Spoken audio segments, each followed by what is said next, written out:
กินบัวแซบอีก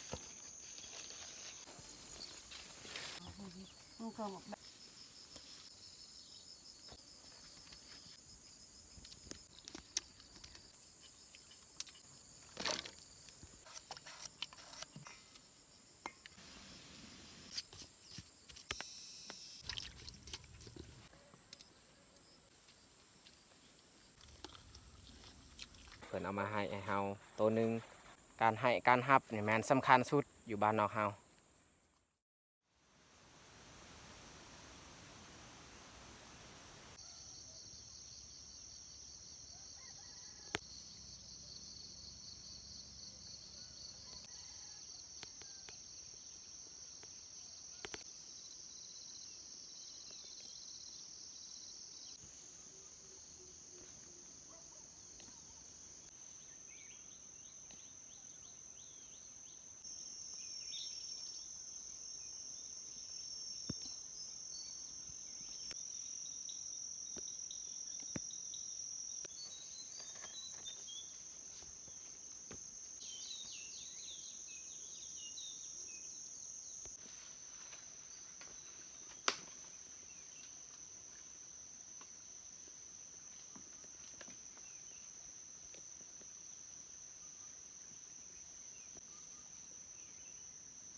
ก็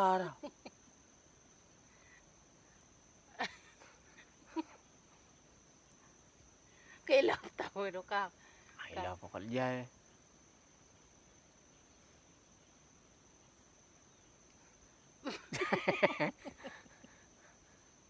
ใหญ่กี่ยัง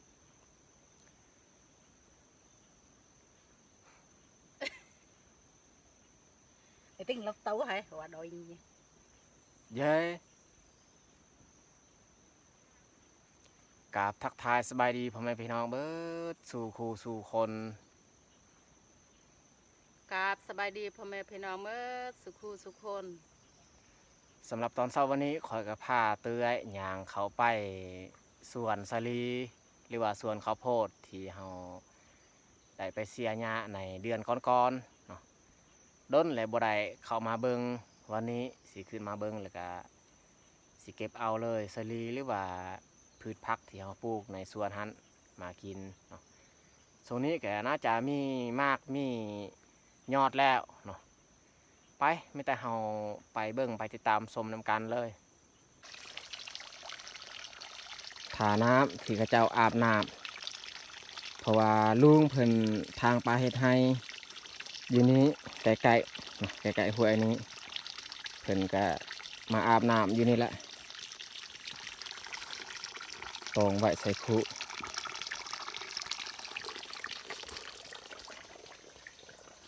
ทางเพิ่นแป้นดีเลยเพิ่นทางให้ของเพิ่นก็ใกล้ส่วนที่เฮาปลูกสาลีนี่แหละ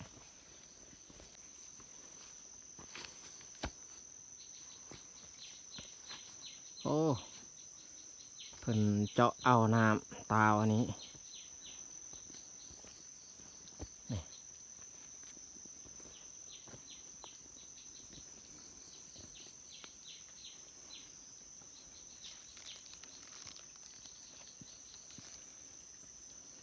ตรงไว้ใส่กระตุกอันนี้เปลือกไม้เนาะถ้าว่าบ่มีเปลือกไม้อันนี้นี่น้ำตาวมันแต่มันหวานใส่เปลือกไม้อันนี้แหละมันจึงคมเฮ็ดให้เวลาเฮากินเข้าไปนี่เฮาเมาได้หั่นอีกต้นหนึ่งต้นใหญ่ต้นสูงต้องได้เฮ็ดคันไดยาวเนาะ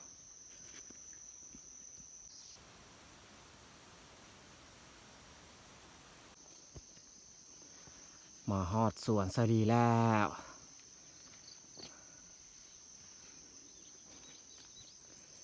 โอ้โห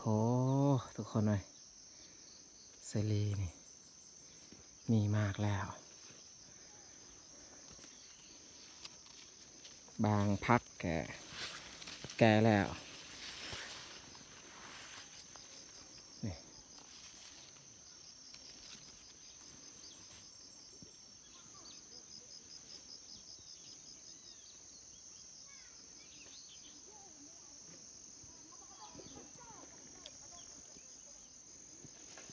หมักถั่ว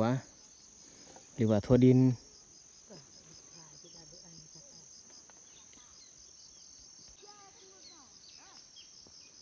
ฮะเสียงข้าเจ้านั่นแหละให้ของลุงเพิ่น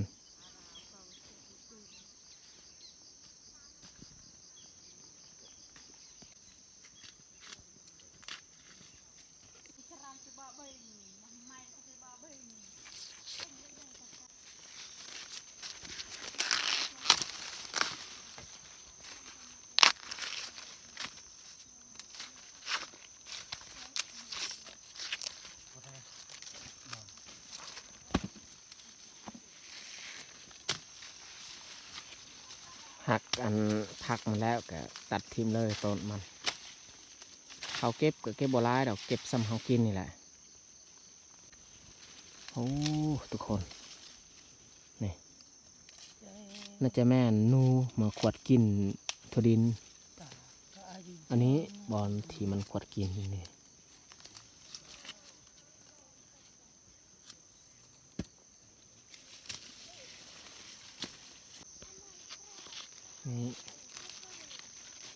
มันกินโดนแล้วตัวนี้นี่อันนี้ตัวมันกินใหม่ๆนี่มันกินใหม่ตัวนี้เมื่อคืนนี่แหละ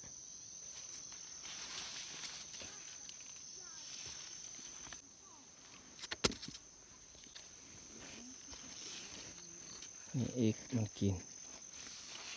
อันนี้น่าจะแม่นมือวานมือซืนมันกิน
เอาสิย่างลงสวนอยู่ลุมสิลงไปเก็บยอดมะอึเพราะว่าเตื้อยเพิ่นหักเอาสลีอยู่นี่อยู่ลุมก็มีสลีแต่ว่าอยู่ลุมมันน่าจะบ่ทันมีดอกผักที่มันแก่แล้ว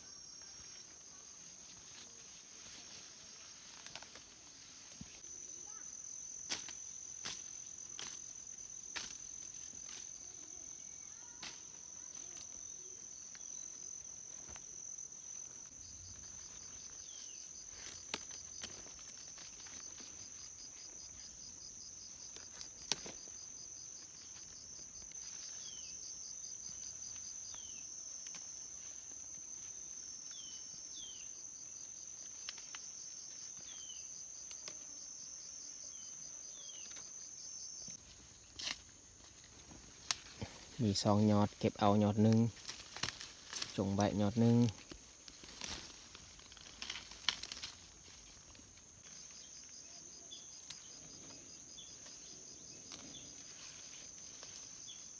สำนี้น่าจะพอกินแล้วยอดมะอึ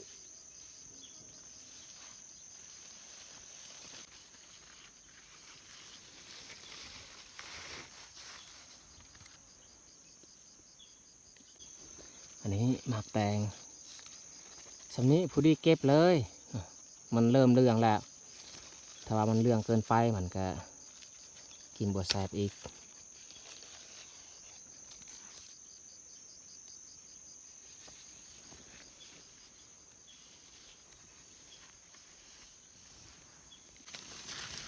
ากน้อยสำนี้พอดีกินแซ่บเลยทุกคนเลยมากน้อย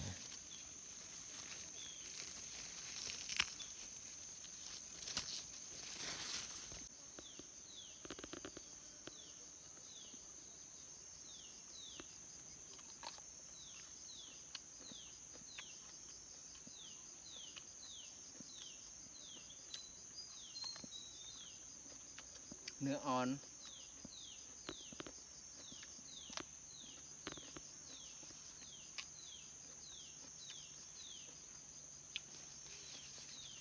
สลีดูนี่นี่ยังบ่ทันแก่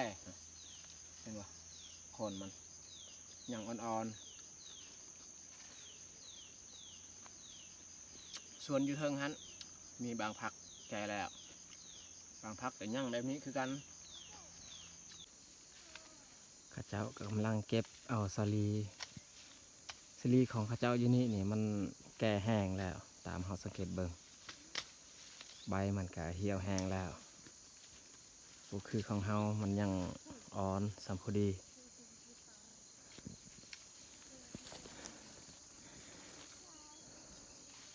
อันนี้ไห่ของลุงเพิ่นพวกเฮาก็สิมาพักอยู่เที่ยงให้เพิ่นนี่แหละ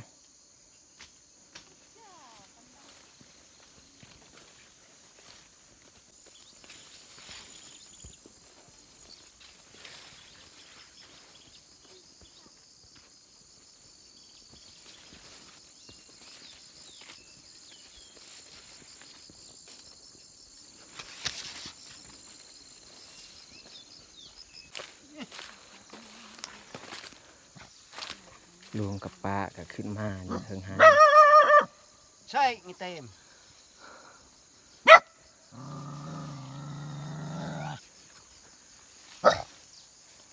จะกินข้าวบ่อ้าว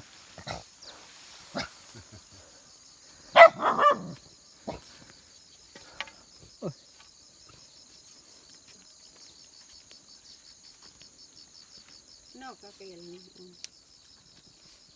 ชื่อทำตาตัก อันนี้หมากแตงกับหมากสลีที่ลุงกับป้าเพิ่นเก็บให้พวกเฮาให้พวกเฮาเอามือแต่ว่าจักเสียมือจังใดกับพามาแต่นเดียวเฮาเก็บบางทีก็ค่อนข้างหลายแล้ว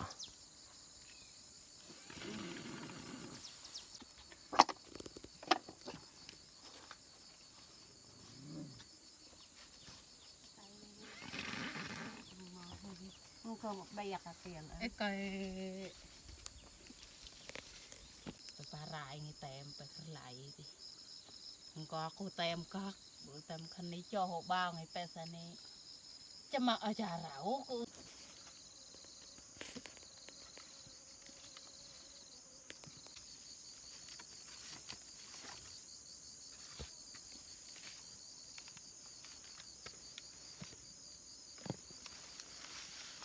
จักสีไว้อยู่ใส่เด้เสียมือได้จังใดกับพามาแต่นเดียวหมากแตงที่ลุงกับป้าให้ก็หลายนะกับสลีพร้อมของเฮาอีก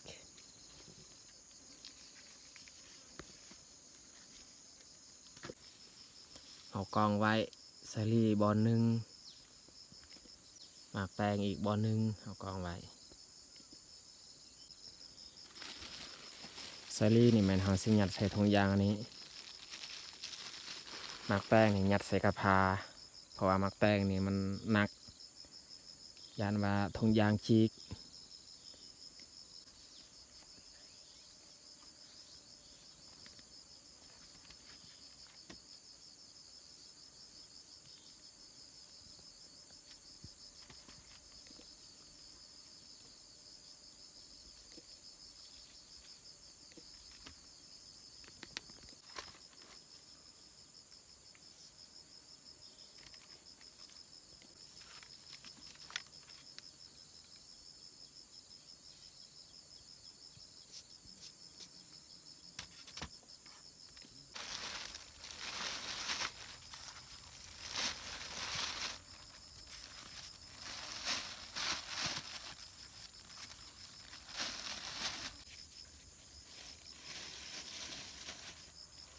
สลีนี่ตอนมีก็จนกินเรือเพื่ออีกแต่ว่าเขากับบ่คอยได้กินแบบต่างเขาดอก กินแบบลักษณะอาหารบาง กินประมาณพัก1-2 พักก็พอคือกันกับมังแตงนี่แหละ ที่เขากินแบบลักๆนี่แม่นเขาหรือว่ามันต้น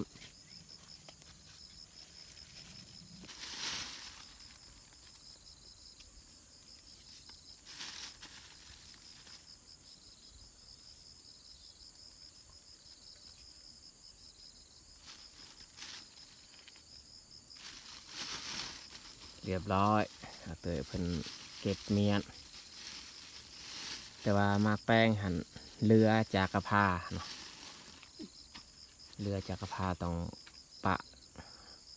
ไว้อยี่นี่แหละให้ลุงกับป้าเอามืออีก เพราะว่าพวกเพิ่น2 คนก็มีกระพาเนาะ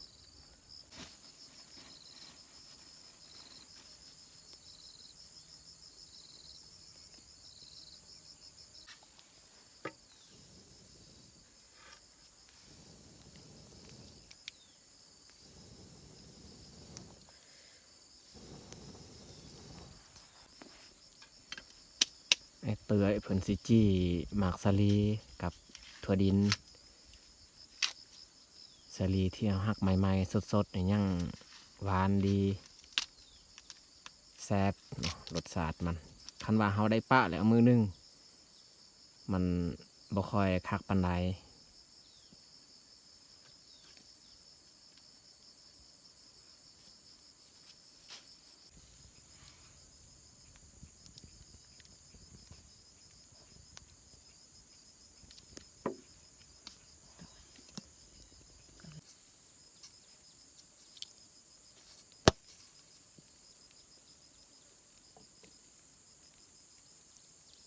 ไม่เล่นบายสิหลักทายแหละยังกังอยู่ดังเกิดเห็นกิเลสเกิด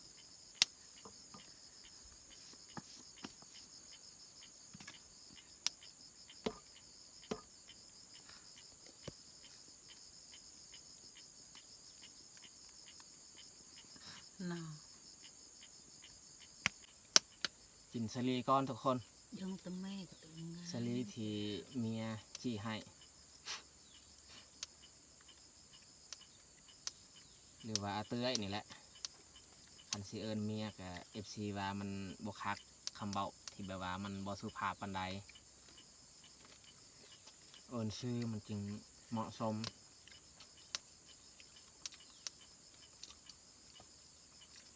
แต่ว่าทั้งลาวเฮานี่เขาเอิญเมียก็ได้ แต่ว่าไทยหันเพิ่นว่าบ่สุภาพปานใดเขาเอิญเมีย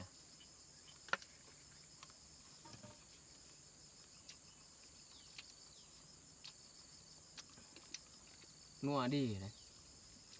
เอาหักใหม่ๆพันว่าต้นที่แบบว่ามันล้มแล้ว มันจะบ่มีความหวานอีกเฮดสลีต้องมันยังยืนในต้นผักมันยังยืนในต้นถ้าว่าที่มันล้มมันหักแล้ว มันบ่หวานแล้วเพราะว่าเฮาต้มหรือว่าเฮาจี้ก็บ่คักบ่แซ่บแหละ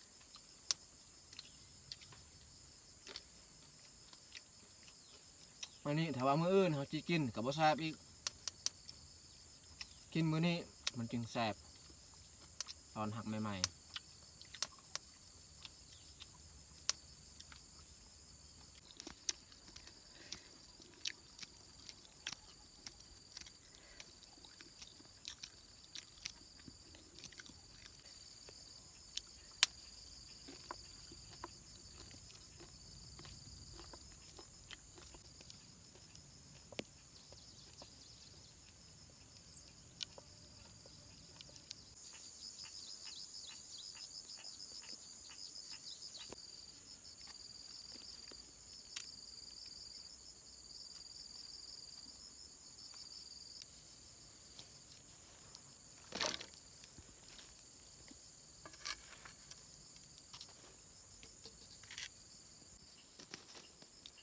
เราเสร็จแล้วเลยแต่ก็ยังเห็นมิ้งไอ้ที่ไปยิง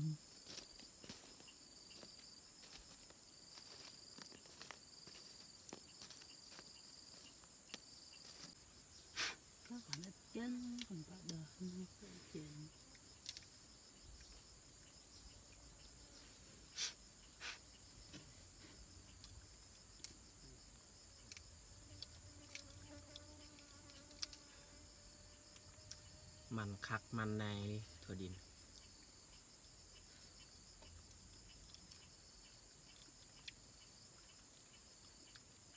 ประเภทถั่วดินเขามักเอาไปเฮ็ดใส่น้ำมันพืช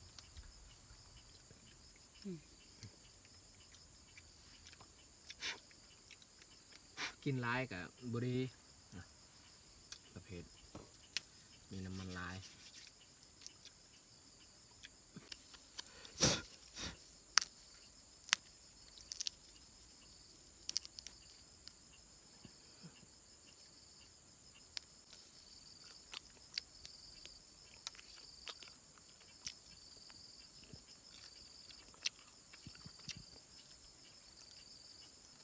ตัวเฮาจี้กับตัวเฮาต้มนี่เฮาจี้คักกลัวตัวเฮาต้มมันมีน้ำมันเข้าไปมันจางหน่อยนึง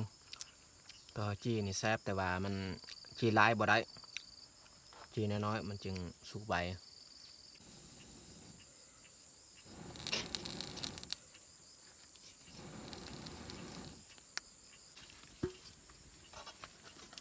ข้างหม้อไว้ก่อน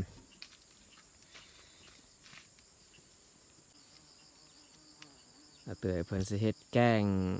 ยอดมะอึใส่หมักแตง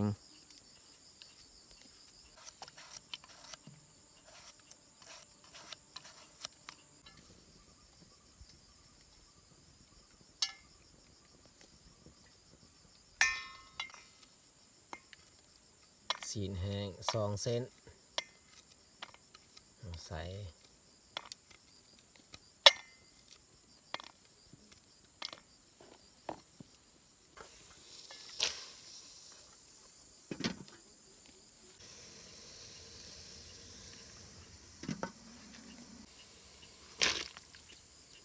ตลาด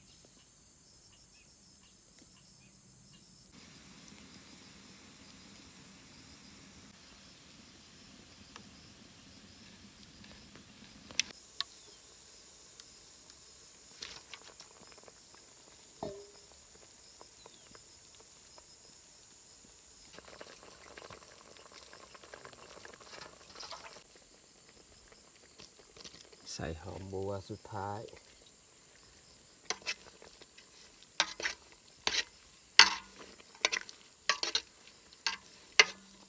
หม้อไงคักไงแน่เป็นได้สัตว์ปลาต้มกินเต็มหม้อนี่ซ้ำสิกิน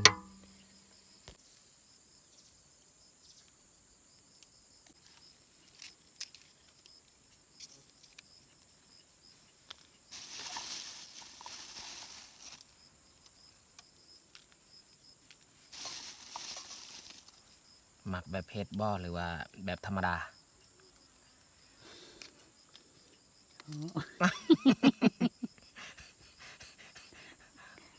หมักเผ็ดไปทิมข้างนอกบัดนั้นไอ้ยังละเคินตัวนี้นี่บ่ตัวนี้โยนลงใส่คก การยังจามตรวยปริก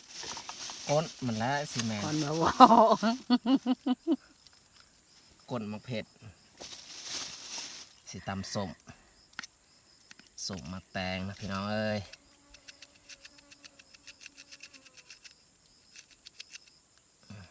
ใส่เกลือ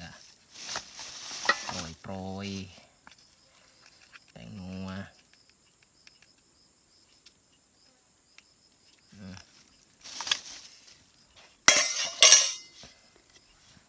สากติ สากของแท้สากลุงเพิ่นเห็ดด้วยสากอันผ่า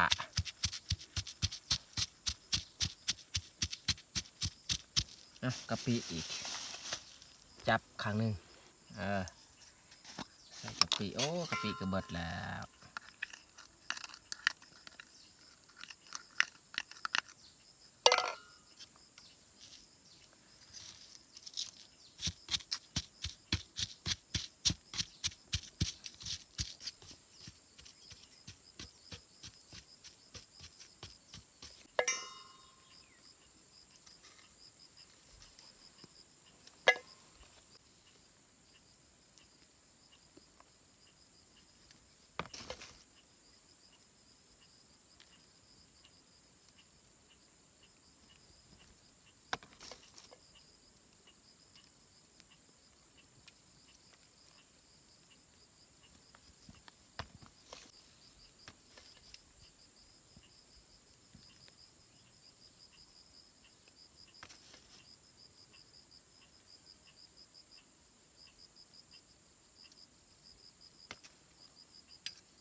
เฮาหาซากที่ลุงเคยตำกับบ่มี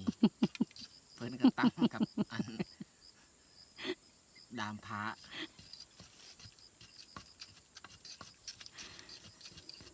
เฮ็ดแบบสไตล์เพิ่นมาอันเที่ยงของเพิ่นเขาก็เฮ็ดแบบของเพิ่นนั่นแหละ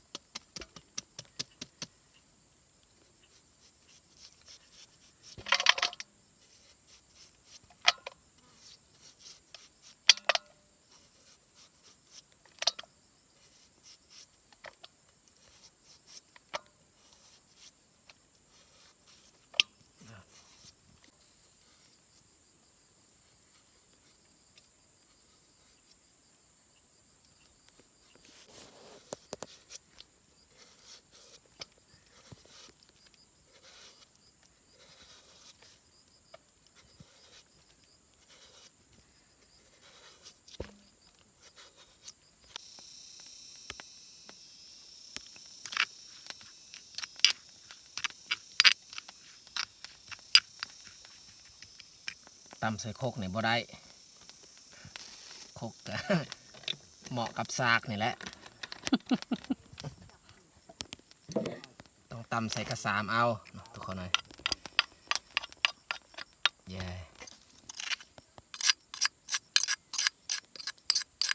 đá ở đá linh tắc á hay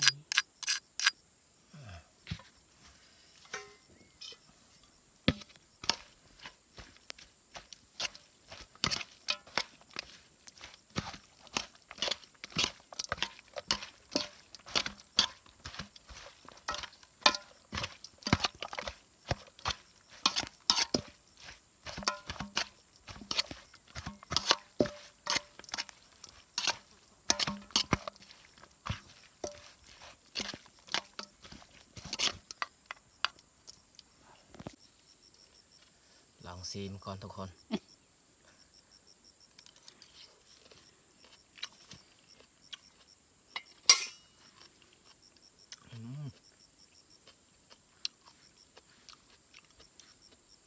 จางหน่อยหนึ่งใส่น้ำปลาอีกโอ้เผ็ดต้องไปกินกับข้าวถ้าว่ามันกินข้าวบ่ได้นะเพราะว่าเขายังบ่ทันกินข้าวกินแนวเผ็ดก่อนบ่ได้เอาน้ำปลาใส่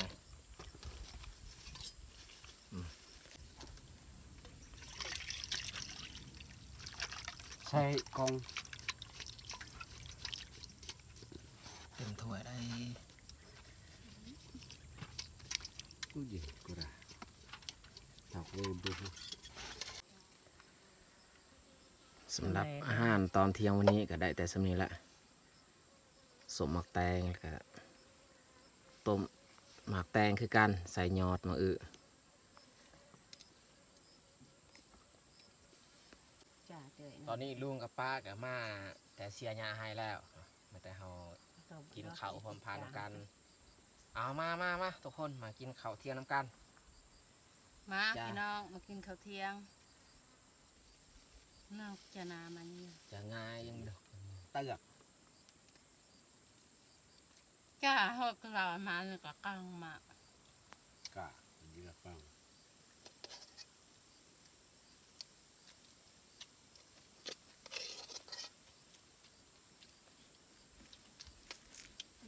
ได้ไปอย่าง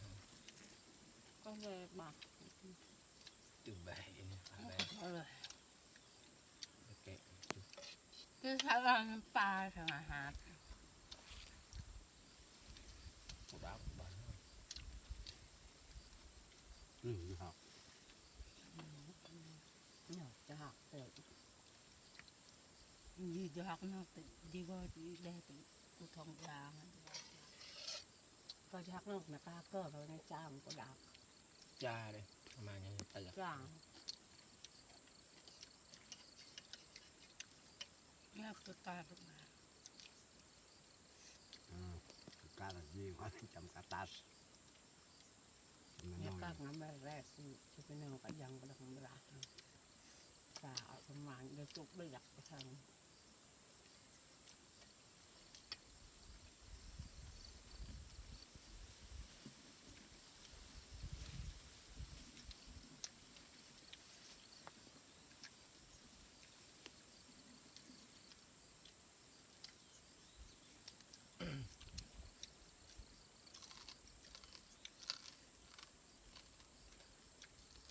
ละโมของการเป็นเจ้าปัญญาอันเนี่ยตาเจ็บก็เจ็บฟัง รังพาจี เงินผัก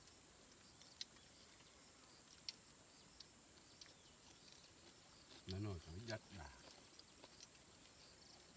mình cho chạy những được bằng hành đà ดักเอาเนี่ยยังไง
จากกินไงจากตะกรอก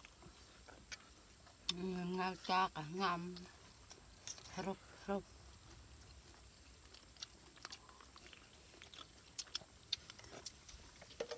ไปอุแลมตะกันอุแลมไม่นมไม่เคยกัด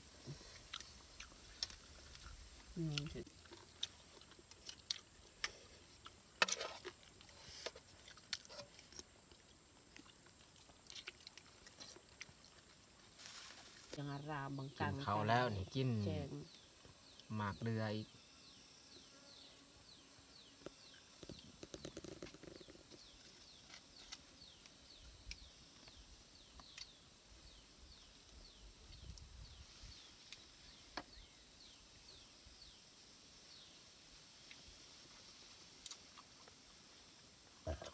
หวาน ก็จะละลายเจนเนี่ยละลายกระเจนจะอาในอารมณ์ไป มีหมากเรือบางหมากหรือว่าบางต้นนี่บ่หวานนะ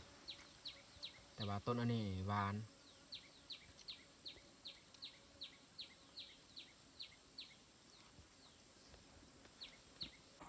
ตอนนี้ก็เวลา2 โมงแล้วพวกเฮากับซีเกียมออกมือจากเทียงของลุงกับป้าอันนี้เฮาได้กระฮอกเนาะ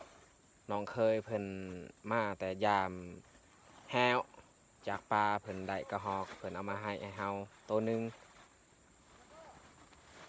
เพิ่นไปยามแฮวกะมานอยู่เนาะเพิ่นได้ฟาน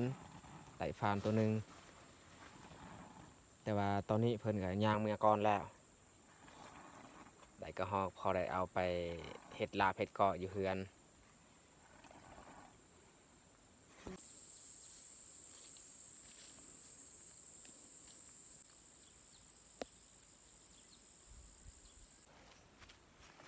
ตอนนี้พวกเราก็พากันกลับแล้ว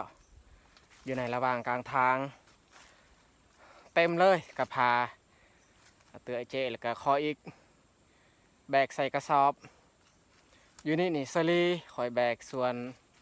ในกระพาหันหมากแตงเนาะแบบนี้แหละอยู่บ้านเฮาถ้าว่าเฮาบ่มีการให้เขาก็จะบ่ให้เฮาอีกเนาะตอนเฮามีเฮาก็ให้เขาตอนเขามีเขาก็ให้เฮาเนาะการให้การรับนี่แม่นสำคัญสุดอยู่บ้านนอกเฮาเอาสำหรับคลิปนี้ก็สิจบลงอยู่นี่แหละจังไดก็ต้องขอบอกขอบใจ FC หมดทุกคนที่สละเวลาเข้ามาเบิ่งคลิปของเฮาตั้งแต่ต้นจนจบถ้ามักคลิปนี้อย่าลืมฝากกดไลค์ถ้าถูกใจอย่าลืมฝากกดแชร์เพื่อเป็นกำลังใจให้พวกเฮาได้เฮ็ดคลิปต่อๆไปจะได้ก็ขอบใจหลายๆพอกันในคลิปต่อไปอีกว่าเฮาสิเฮ็ดคลิปแบบใดต่อ